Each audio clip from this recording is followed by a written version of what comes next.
Back in 2005, a man by the name of Stephen Slevin was arrested for a DUI. Now, he was supposed to stand trial, but he never did stand trial. In fact, they put him in solitary confinement because other inmates described him as suicidal, and they basically left him there for 2 years. Jesus.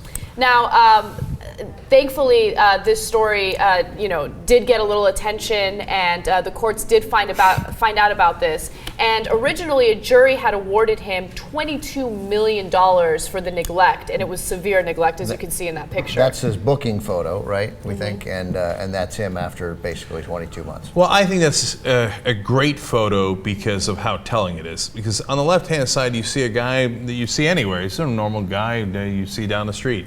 On the right-hand side, you've dehumanized him. You know, all the hair, and he's lost the weight, and he seems like a prisoner, like you'd see in a movie, and the kind of prisoner you can do anything to. It's okay, because he's not Bob down the street. He's not the guy you'd run into at Sizzler. He's just that animal in the corner. And who made him that animal? You did. Yeah.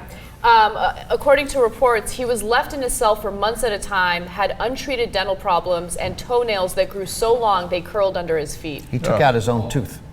Oh my God. He was crying out, I'm in such pain, I need to see a dentist. He took his own tooth out. Yeah. The tooth is still out now, like I saw the video of him today or this week when they made the settlement. We actually have the video of him talking about that. We'll show it to you in just a second, but I want to tell you more about the settlement. So originally a jury had awarded him $22 million.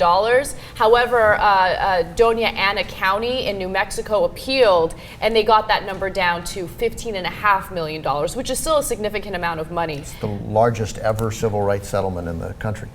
Well, I think he richly deserves it. You don't understand. 2 years of solitary confinement, man. It's hard not to go mental, let alone the pain of the dental and all the other things and being treated like an animal.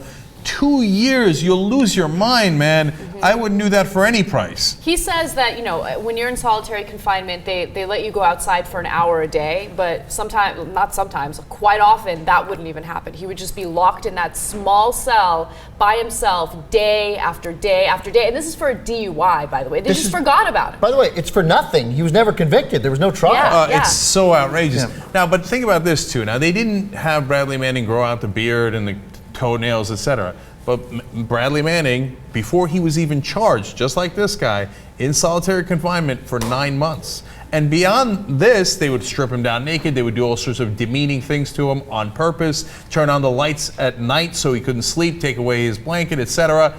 And for that, not only did he not get any settlement, he's still on trial and might get a life sentence, possibly. Certainly, even on the things he's admitted to, he can get 20 years. You know what they did? They knocked off about 122 days from his term. Why isn't he getting $15.5 million? Why isn't he free to go? Yeah, this guy didn't even see a lawyer. Yeah. I mean, nothing happened. I mean, they literally forgot about it. But they do point out that over the last 7 years, they've made significant improvements. Well, you wouldn't need to make significant improvements to approve that. You would just need to have some way of checking on people on a daily basis to see whether they're supposed to be in court. Yeah, another thing that makes me mad about this is, again, if he was a powerful guy, he wouldn't sit for 2 hours in solitary confinement. But if you're a regular guy, they just forget about you in solitary confinement for 2 years. And nobody bothers to check, hey, why are we treating this man like an animal, like a savage? Yeah. Why are we destroying this guy's life? Why won't we help him when he's screaming in agony over his dental pain? Have you ever had a tooth that's giving you that kind of pain? It's the worst pain. Look, I handle pain really well. Okay, I like getting in fights. Okay, I've gotten punched in the face many times and didn't mind. That dental pain is the worst in the world, okay? And you're gonna let that guy scream in the corner like that? But he's not the animal, you're the animal. So $15.5 million at least, if you ask me. So he did speak to CNN after he got the $15.5 million ruling, and let's take a look at what he had to say. Walking by me every day, watching me deteriorate day after day after day, and did nothing at all to get me any help. I wanted people to know that the people of the Dona Ana County Jail that are doing things like this to people and getting away with it. So it reminds me, of course, of the Zimbardo experiment at Stanford. And what they did was they took Stanford students, if you don't know about this, this is one of the greatest experiments of all time, but they had to end it because it immediately went so badly in terms of what wound up happening. Stanford students, really well educated, made half of them prisoners, half of them guards.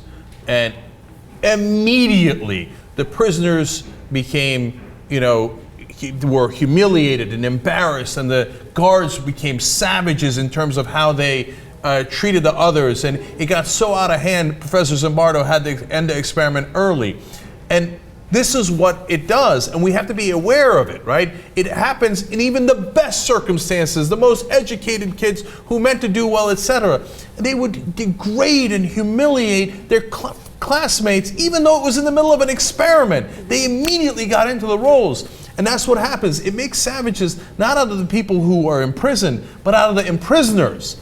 Martin Luther King used to talk about in the civil rights era, we are here to set not just us free, but we're here to set our oppressors free, because it makes them inhumane, it makes them unhuman, and we want to get them back to humanity and morality, and our job is to set everyone free.